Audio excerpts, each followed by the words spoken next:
ever wonder what therapists talk about over coffee? Well, we're three clinical psychologists, Dr. Diana Hill, Dr. Ray Littlewood, and Dr. Debbie Sorensen, and we'd like to welcome you to Psychologists Off the Clock. In this podcast, you'll get a glimpse into the books we read, the research we think is interesting, and the ideas from psychology that we use to thrive in our own lives. Our webpage is www.offtheclockpsych.com, and there you can find resources we mention in this episode, as well as other podcasts we've posted. You can also find us on iTunes, Facebook, and Twitter. Thanks for listening. Hi, this is Diana Hill in Santa Barbara, and I'm excited to talk today with a colleague and good friend of mine from graduate school, Dr. Yael Schonbrun. And we're going to explore the psychology of navigating this challenging puzzle of being a parent while also pursuing a meaningful career. Dr. Schonbrun is a clinical psychologist in private practice and an assistant professor at Brown University. She specializes in the treatment of new parents and couples. She's also a mother to 3 boys. Her youngest is only 6 months old, little tiny thing. And she's written on the psychology of straddling ambitious professional careers and as well as engaged family life in the New York Times article, A Mother's Ambitions. She blogs on the topic for Psychology Today. And her book on this topic is forthcoming. So, Yael, really welcome to Psychology. Thank you. It's good Thank to see you. I'm so delighted to be here. Thank you so much for having me. It's been a really long time since we've seen each other. And when we left off, we were graduating from University of Colorado at Boulder. And that was a long time ago. Yeah, a lot has happened in your life since then. I'm really excited to hear about some of your interest in this idea of what you call choosing both in terms of professional career as well as motherhood. And I'm wondering maybe if you could tell me a little bit about what that means, the idea of choosing both. To you. Yeah. So, when we exited graduate school, I was definitely on a track to pursuing a very ambitious career in academia. I went to Brown University from Boulder and was on, the tried and true academic path, writing grants and pursuing, faculty status. And then, at the time that I was pursuing that ambitious track, I was also, thinking that at some point I would have a family. I got married, but it never really occurred to me that when I became a parent that I would really struggle with the balance of my professional life and my parenting life.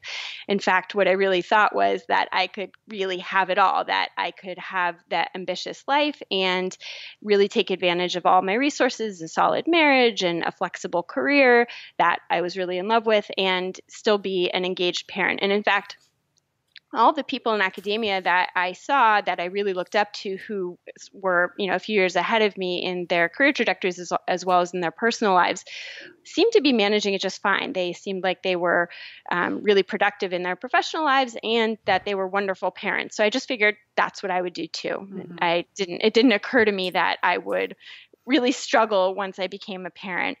And then lo and behold, my insight was poor. And I discovered after I had my first child that it was really painful, surprisingly painful for me to return to the professional career that I'd had before.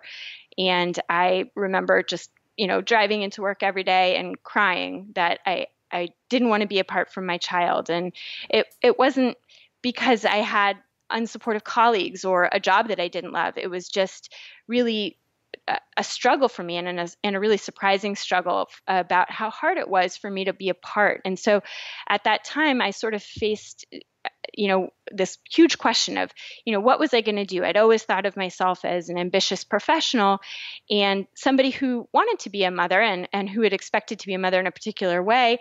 And what I found was the way that I was set up to become a mother at that point wasn't engaged enough for me. It wasn't sort of the way that was comfortable for me to parent. And so I made a really difficult decision to really dial back my academic career. And it was a really interesting process, and it's continued to be a really interesting process because the academic career that I had really been a part of, isn't really well suited to people who are dialed back. It's Mm-hmm. I work in a medical school setting. It's very competitive. We're pursuing government funding.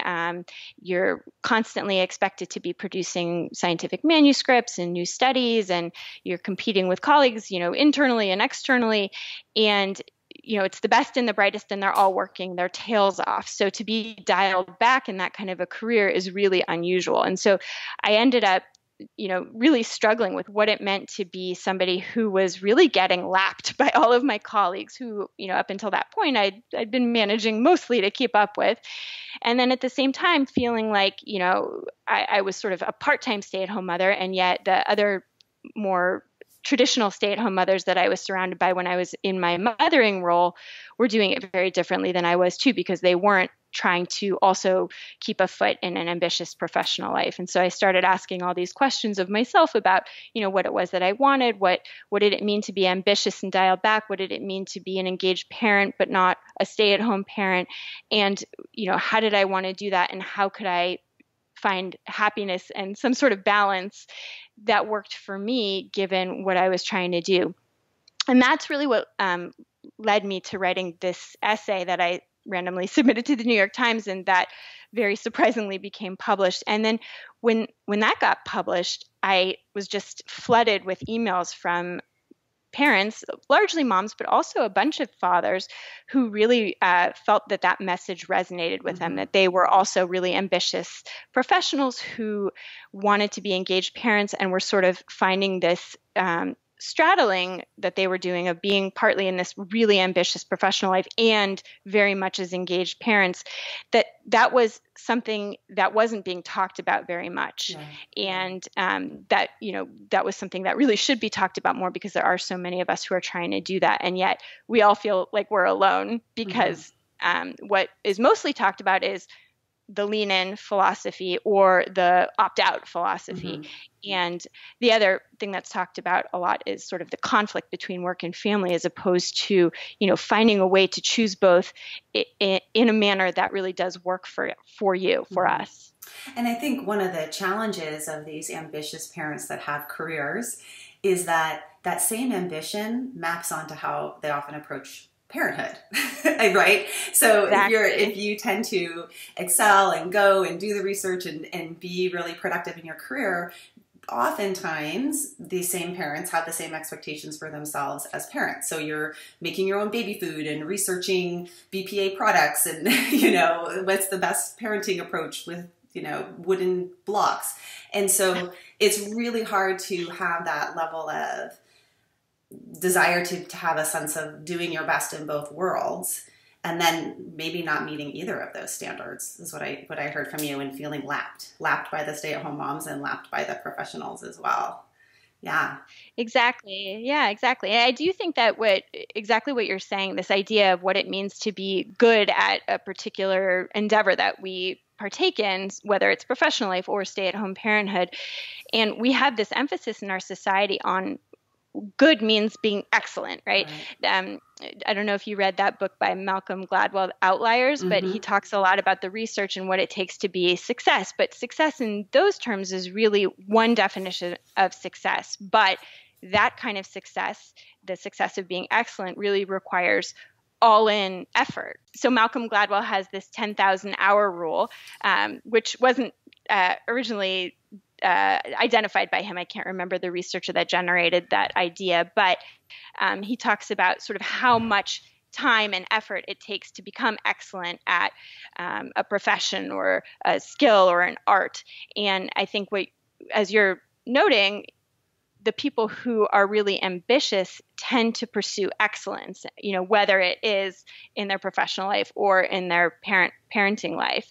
And so if you do sort of take the approach of choosing both, what then, this big question of what then does that mean for how you're going to define your success? Are you going to still define it as excellence? And if so, how are you going to do that? Because excellence really does require all-in effort as it's defined traditionally. And so the question then becomes, can you redefine what it means to be successful if you do choose to partake in those two different kinds of worlds, parenting and professional life?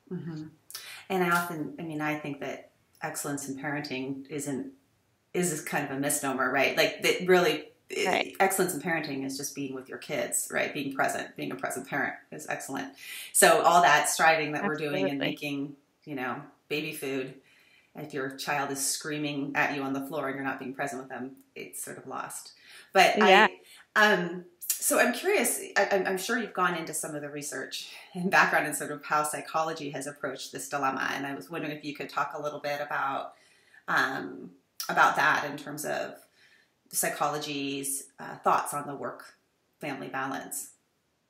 Yeah. So, one of the not terribly surprising things is that the idea of, the meaning of work and the meaning of family is something that's been explored for many, many years by psychologists. Freud in his time wrote, "Love and work are the cornerstones of our humanness." So, he was early on identifying that both of these areas really contribute to who we are as human beings.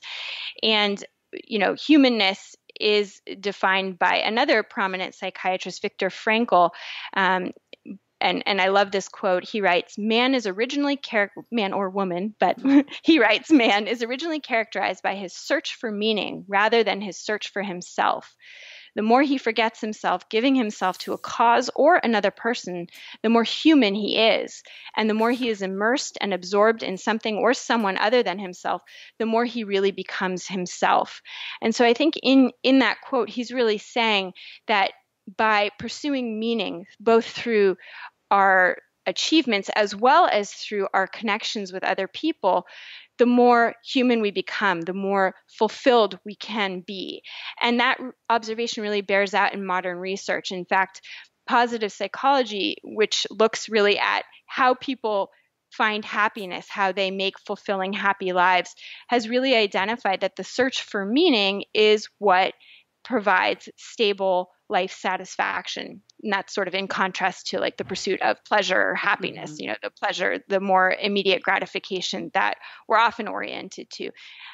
But meaning is usually pursued through deep relationships. So there's a lot of research showing that the connections that we make to others are what make for a meaningful life. But there's also a lot of research demonstrating that skillful contributions outside of our connections to others also fulfill us and make our lives meaningful. So it really is the case that both connecting into important relationships like those with our children fulfill us, and that making contributions and having achievements in the outside world, outside of the privacy of our own homes, can also fulfill us very deeply. And so there's sort of the positive psychology research that's been conducted. And then there's also a lot of research on this idea of work-family conflict. So for the most part, our public conversation is really focused on this idea of work-family conflict, mm-hmm. and that sort of comes from the stress theory that these roles are incompatible or conflictual, and they compete for scarce resources like our time, our energy, and our attention. But there's another body of research that's a lot newer, kind of similar to positive psychology. I think it really came out of the positive psychology movement, that shows the opposite, that work and family can have an enriching relationship. And to be honest, I didn't actually even know about this body of research until I started doing the work of preparing to write this book. And I was just astonished that this whole body of research existed and that I've never heard of it, because I read a lot of both the scientific articles, but also the sort of popular press kinds of articles about parenting and work life. And you see very little about this idea of work-family enrichment, but mm-hmm. there's a lot of scientific support for its existence. Mm-hmm. I don't know if you heard much about it. I haven't heard much about it, but I feel it. I think I remember when my second was pretty little, the feeling of walking down to my office and sitting in my really clean office yep. that no child was allowed in, and it was really quiet, and then being able to speak with these adults in this intelligent way and be thought of as more than me as mom, as sort of this other aspect of me. And I would leave that refreshed and revived, as much as it was so hard to leave and so hard to get dressed and leave without jam on my nice shirt. But it was, and it continues to be very enriching for me to have that work. And I think also, I mean, just the nature of being a psychologist is that there's so much overlap between what I'm doing in my work and then what I'm practicing in my own life. So it really feeds into itself when I'm working with parents on parenting skills or couples and relating to each other.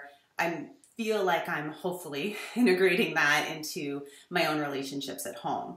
And so it is very enriching. And for me, I guess maybe a little bit more integrated. But I feel that both exist. There is the conflict and there is the enrichment. And it's finding sort of I guess maybe the balance of those, of when is the conflict too high? And often that's maybe I'm putting in too many hours. I have too many clients. There was a while where I was working on Saturdays. I worked on Saturdays for a number of years because it worked with babies, because my partner would take the baby on Saturday. Home. Yeah. And then it started being that I was missing every single soccer game and every single basketball game. And I remember my boy saying, "Mom, are you going to make it to a basketball game this season?" And that was it.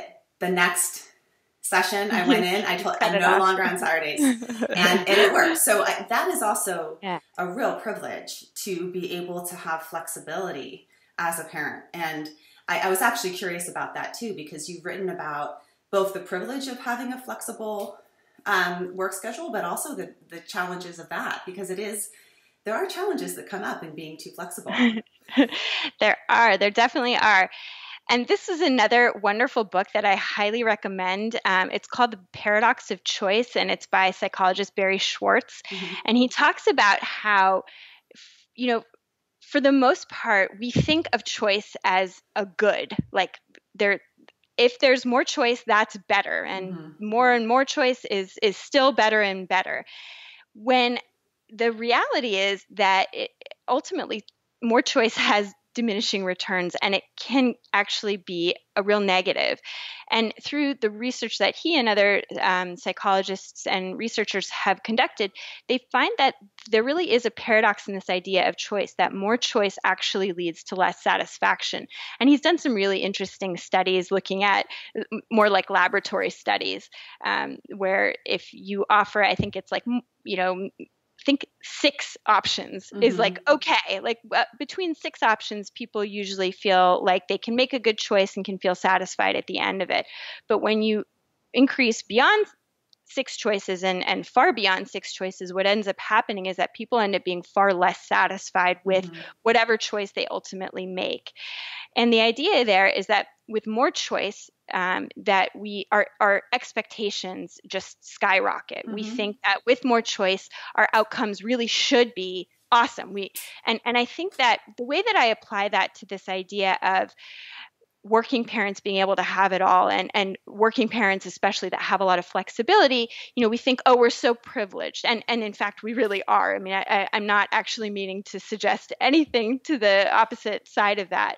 We really are privileged. But at the same time, when we have this idea that we can have it all, and that in any given moment we should make a choice, and that choice should allow us to maximize all of these things that really matter to us, the way that we parent and the way that we pursue our professional ambitions, that we really make the outcome impossible to have. Right. Because regardless of what we choose, we're giving up on something. So it doesn't really ultimately matter how much choice we have, because we're always going to be choosing away from things that matter to us. And so rather than thinking about it as we have all the choice in the world and how can we maximize our outcomes, it's more useful to say, we're always going to have to make difficult choices, and we're always going to have opportunity costs, and we're always going to have to give up on things. So if I choose to, the example that you gave is a wonderful one. So you chose to work on Saturdays because it allowed your children to be with a parent, and probably you saved on childcare costs, and then you were able to really be present during the week when your spouse might have been working his traditional hours. But you gave up on those wonderful Saturday family moments, and that was something that might have been really difficult to give up.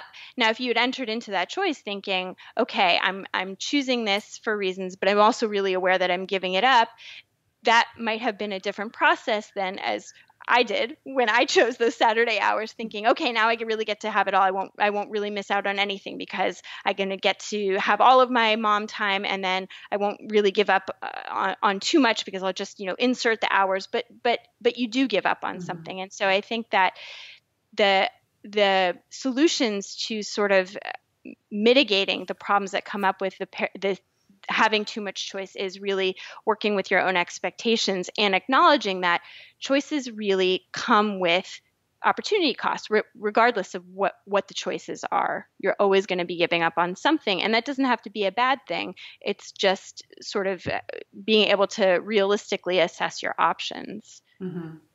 Right. And I think for me, the way that I manage that is by putting some arbitrary boundaries around things, because my schedule is so flexible. With the flexibility comes a cost. And it's hard. It's so hard to make those decisions. So I've had to really put in boundaries for myself around these are the hours that I work, or these are the hours that I check my emails, and things like that, so that you can have that separation. But you're right, that with too many choices, with too much flexibility, it can become overwhelming. And there's always that, what if thinking about what you're missing out on. Right. And I wrote about that in one of the Psychology Today articles that I posted a little while ago. But I just find myself constantly, like I could always theoretically cancel a client and show up for like a school play or a class reading party, which they always have in the middle of the day. Or, right. I could organize my schedule around volunteering at the library. But it becomes this thing where, I could always be there. So I always feel like I should be there, right, exactly. and that I'm dropping the ball when I'm not being there. But you feel that way either way, because I also have financial needs. I do need to see patients, to make a contribution to my family income, but I also have a responsibility to my clients. So I don't want to drop the ball on them. And I also really enjoy my work. So I don't want to drop the ball on myself. So, it's sort of a challenge to say I'm so flexible and I really can make the kind of choices that work best for me, except that it ends up being a burden that you carry, and it's a privileged burden, but it's still a challenge to sort of figure out how to navigate it. Absolutely. And I liked how you say drop the ball on yourself, because I think that's one thing that often also gets lost, is that in this conflict, or people are describing as conflict between work life, family, and career, there's also this whole other aspect, which is your relationship with you, and where that fits into the whole picture, and how that also is part of enrichment, right? So Absolutely. being able to, for me, when I take care of myself and I go to a yoga class or I do things that are for myself, it enriches my clinical work, and it also enriches my calm mom at home, which is so much better for everyone. And I feel like that's often the one that gets lost first. And Absolutely. Then we're navigating just the other two. Yeah. And I think that's such an important point. And I think that piece really gets lost in the public conversation about work and family. It's not just the roles that we have within our companies or within society, professionally speaking. And it's not just the needs that we fulfill for our kids and for our partners in terms of raising, healthy, happy children that are going to be, good contributors to the world when they grow up. It's really about, finding a meaningful and happy place in life for ourselves. And I think that psychological and, if you want to call it spiritual aspect, really gets lost. Those of us who love parenting, and I think most parents would say they love at least some parts of parenting, and most of us who love work, and most people find some meaning in work, even if it's just a satisfaction in bringing home a paycheck, regardless of what size it is, that there can be satisfaction and meaning to be found in it. And that enriches who we are and the meaning that we find in living. And it isn't just about the external needs that we fulfill. It's really about enriching ourselves as human beings. And as you note that is ultimately good for the roles that we partake in as well, but it's sort of in and of itself important. Certainly as psychologists, that's something that we're always helping our patients pursue is satisfaction and meaning in their own lives. So how would you navigate that with some of the couples or new parents that you're working with in terms of incorporating some of the evidence-based, understanding of meaning and how it influences our well-being into actual clinical work? Like, what would you be doing with couples or with new parents around that?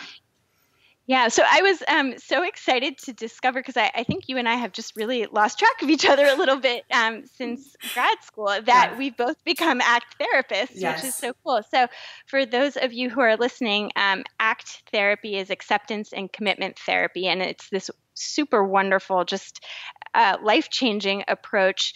It's a scientifically informed treatment that really focuses on helping people become more mindful and clear about their values in various domains, including work and family, and then helping them to work to select behaviors that are really in line with their values.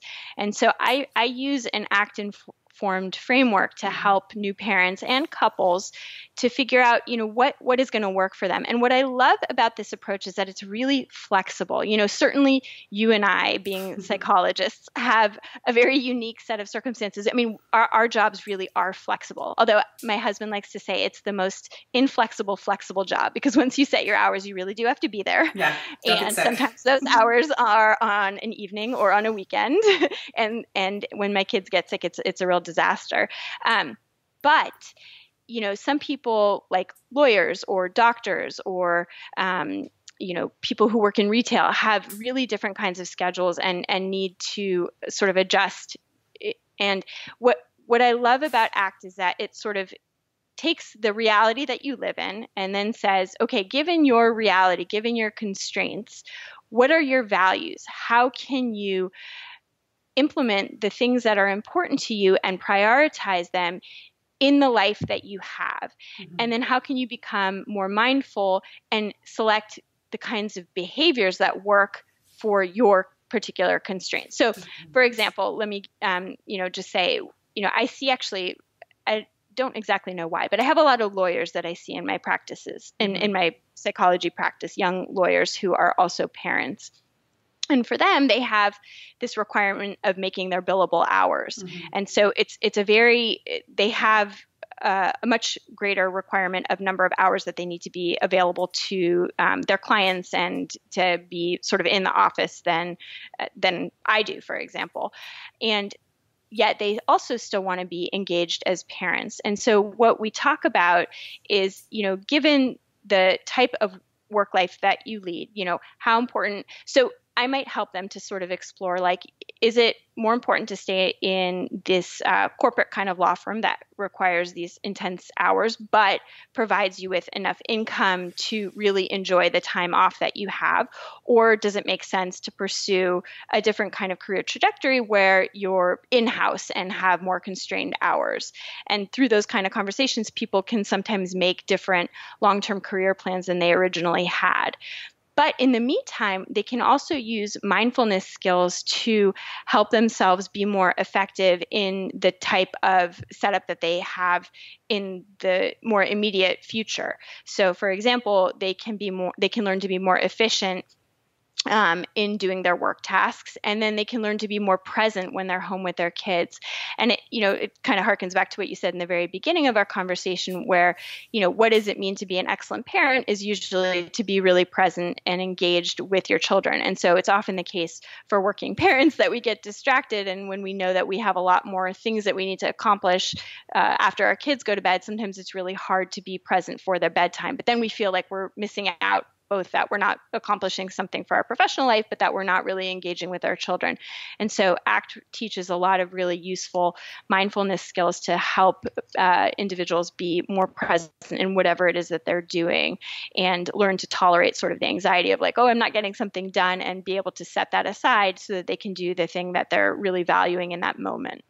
Right. And I think that last part's really important in terms of being open to and willing to experience discomfort as you're pursuing your values, right? Absolutely. Because if you get clear on, okay, this is the direction that I want to be moving in my life, and maybe that direction is I want to have more time in the afternoons, fully present, engaged with my children, then all those distressing thoughts will come up around work things or emails or bings or pings that will pull you out of that. And so how to be able to really open up and allow for that to happen, but keep sort of, I guess, the sort of Marsha Linehan eye on the prize. Keep your focus on, this is what's important to me. This is my chosen value right now. And sometimes I think of it as like a Rubik's Cube that, so, our values may be around values in parenting or values in work or values in self-care. And at some point in time, the top, we'll be focusing on one of them. It doesn't mean the other ones aren't there, but our attention and mindfulness and present awareness is on the top of that Rubik's Cube. And so we're just working on that side right now. It's not that the other sides aren't present, but when thoughts of the other sides come in, like, oh, I got to go work on the other side, it's going to actually pull us away from being present in the value that we're pursuing. So, yeah. Absolutely. One other thing that just popped into my head that I think is also an important point to note is that, one of the things that I personally struggled with in terms of, learning to be comfortable sitting with the discomfort is my own ambition, right? Because when I chose to dial my professional life back so that I could be more available as a parent, what that meant was I wasn't fulfilling my ambitious drive. Now, my ambitious drive has not gone away. That's just a part of who I am. Sometimes I wish it would go away, but no amount of wishing makes it so. And so what I continue to work on, I mean, this isn't sort of a struggle that's over and done with. This is something that I struggle with, hopefully not on a daily basis, but certainly on a weekly basis when I sort of, take stock of what I've accomplished in the week and sort of think about what I want to be doing going forward, is saying, I have decided that right now my value is to be engaged as a parent and as a professional. And that's sort of the way that I've set myself up means that I can't prioritize my value of pursuing things in this more ambitious all-in way. And so I am constantly having to mindfully check myself and say, I have that ambitious drive. It is uncomfortable for me to say, I'm not putting all in effort into these things that really matter to me, and where I can see other people are putting that kind of effort in and doing fabulous, amazing, impressive things that I just think are so cool. But I'm making a choice not to do that. And I constantly have to sort of remind myself, like, this is your choice and you chose it because you value it, but that doesn't mean it's not uncomfortable for me on a daily or weekly basis. Right. And so I sort of apply those skills myself all the time. Right. And I think the perspective taking or self as context taking component or act is very helpful in being able to step back and look at these values. So one of the things that I sometimes think about is I oftentimes have clients talking about their parents, right? Of course, like that's what they talk about, how their parents have influenced them. And I think about, well, gosh, when my child, not if, but when my child's in therapy, when they write their memoir detailing about all the ways that the psychologist parent messed them up. What would I want them to be saying about their mother? Like, would I want them to be saying things like, she was really always busy cleaning the floor, or yelling at us to take our shoes off, or that she came to those last 2 basketball games. She changed her schedule and made it. And that meant a lot. And so I think about that. And then I also think about my therapy clients. So that would be my parenting value. Like, what would I want my children to think about me or say about me? And then in my work, I think about what would I want my clients to tell their friends about their therapist? Because you also hear people say, well, my therapist says, right? Yeah.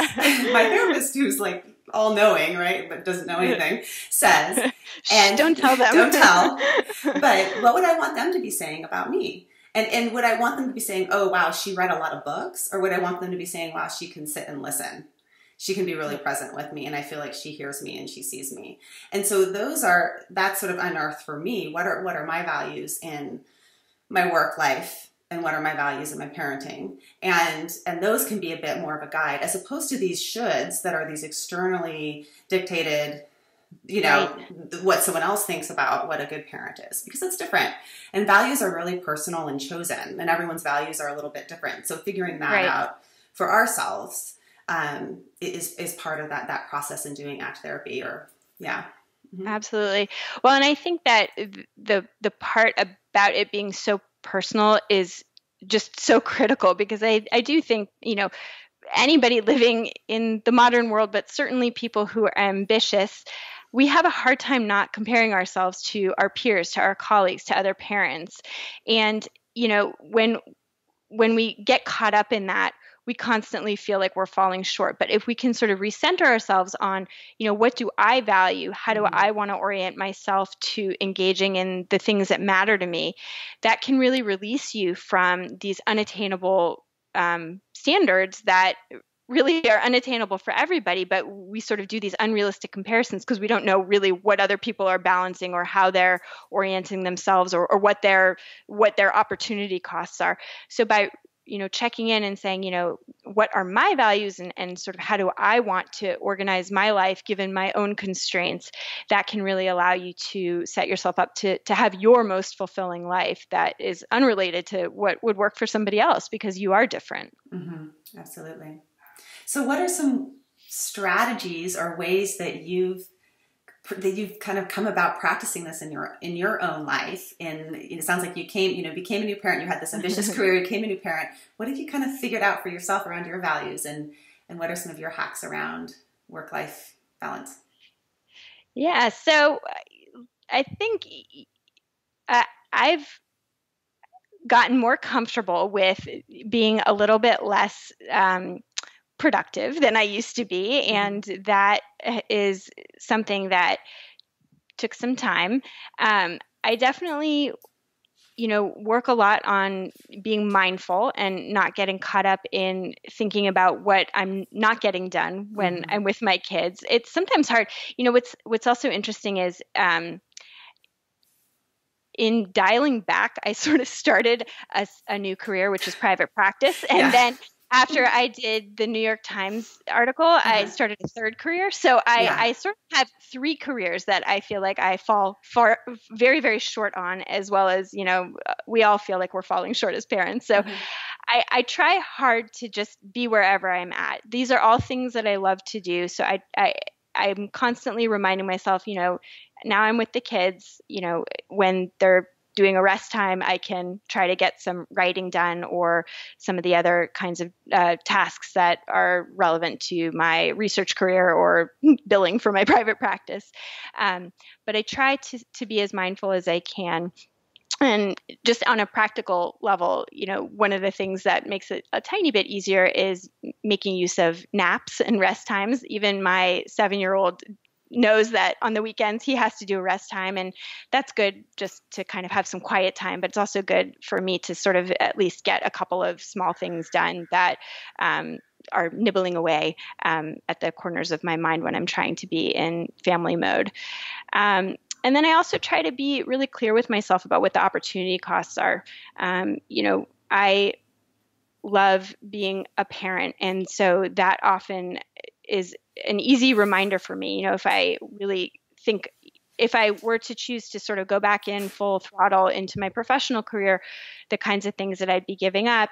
And I just remind myself, where are my values, and what matters more to me to choose towards and choose away from. And I have to really sort of mull that over a lot. Yeah. Yeah.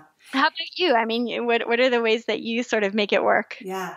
Well, I think like you, I've been really influenced and changed personally by ACT, and it continues to shift the way that I approach life just on a regular basis. I feel like I'm getting more and more attuned and aligned with what I want in my life, what I want my life to look like.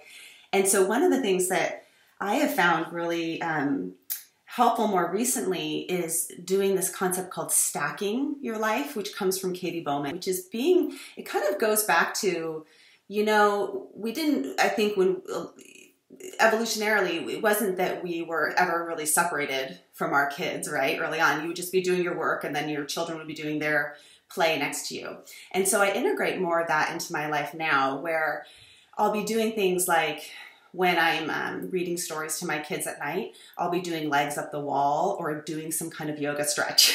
So we're all on the floor in some odd like figure 4 yoga position while we're reading. That is so cute. And that's something that's important to me, is doing more stretching and caring more for this body. And so how can I incorporate that into a time where I'm not driving to a yoga class and away from my kids? Because it's kind of really hard to leave for an hour. Maybe I can do that once a week, but in other times be with my kids but engaged in this way.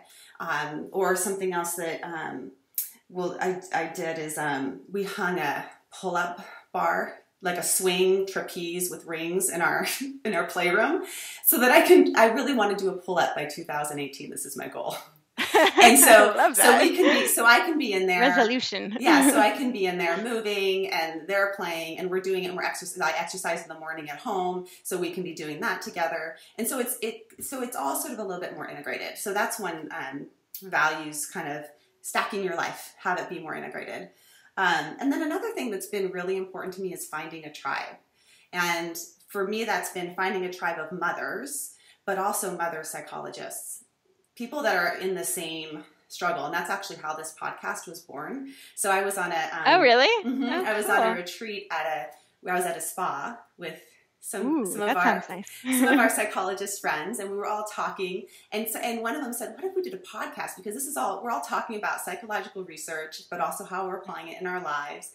Wouldn't people kind of want to hear about this?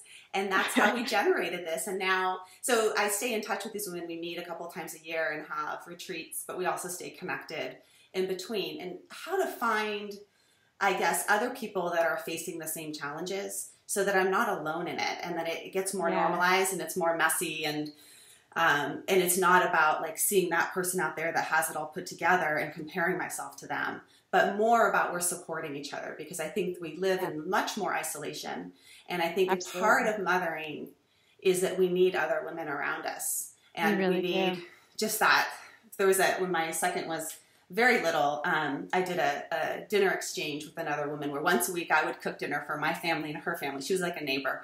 And then I'd drive down dinner, and then we'd pass the Tupperware back and forth. So then she'd cook dinner the next week and drive it over to me. That's a great idea. And it was a way for us to to learn about what are other people feeding their kids. I learned about zoodles.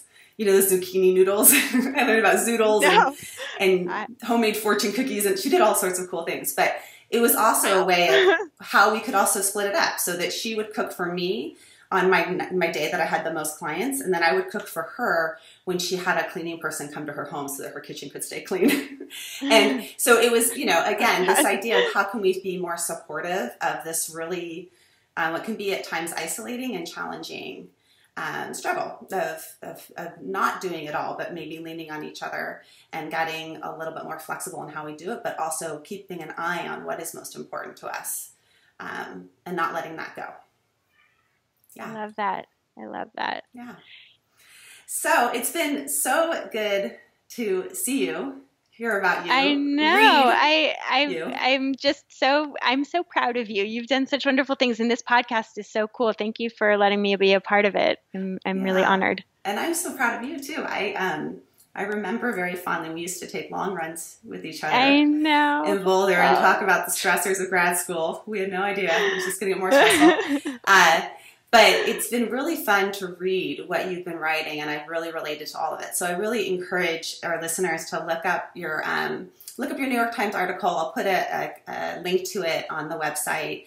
Look up your Psychology Today blog, which is really fun. It integrates a lot of the research, but also talks about your personal life and approach to mothering and career. And then we'll be looking for your book at some point coming out. Yeah, well, I'm actually, it's not going to be coming out very soon, and there's an open invitation for folks who are interested in being interviewed for it. At this point, I'm going to be doing one-on-one interviews with individuals who sort of self-identify as choosing both, and talking with them about, how they've managed to do it, and what are the struggles and what are the hacks that they've developed, so that the book can be really informative for a really diverse audience. Fantastic. So how can they contact you? What are some of your contacts? So they can email me at yael@yaelschonbrun.com, or they can actually just go onto my website, which is yaelschonbrun.com, and put in their contact information through the website. And that's Schonbrun. And I'll put a link to that on, it'll be there on our website, as well as the link on this iTunes as well. So people will get you there. Yeah. Cool. Thanks. Thank you so much, Yael, and have a great rest of your day. And we will be in touch when your book comes out again, so we can do another episode then. Okay. Awesome. Thank you, Diana. Take Bye. Care. Bye-bye. Thank you for listening to Psychologists Off the Clock.